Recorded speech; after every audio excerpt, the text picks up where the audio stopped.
দুলু ভাই, হয় ভাই উনকেই। এত মন খারাপ কে ভাই? আরে সেই কথা কর না ভাই। হ্যাঁ? টাকা পয়সা নাই, ভাতের চাউল নাই, সোলপোলগুলো না খায় আছে, কি করবো ভাই? ওভাবে স্বভাব নষ্ট হয়েছে না, আগুন পোয়াছি একলা একলাই, শীতে লোহাবে একা। ভাই তোমার বুদ্ধি শুদ্ধি এত কম কে? কে ভাই?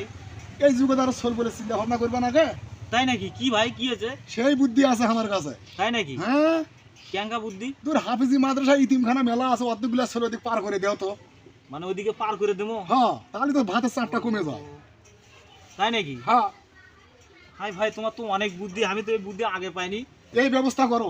হ্যাঁ হ্যাঁ, করবো। হ্যাঁ, যোগাযোগ করো। কিন্তু ভাই আমি তো শুনছি বলে ভিক্ষে বলে করে। না না, খালি বড় বড় ব্যাগ নিয়ে ঘোরে গায়ে গায়ে। বড় বড় ব্যাগ না ঘুরে? হ্যাঁ, না কামাই ভাই, আছে, কামাই আছে, না ভাই, দরকার নাই ভাই।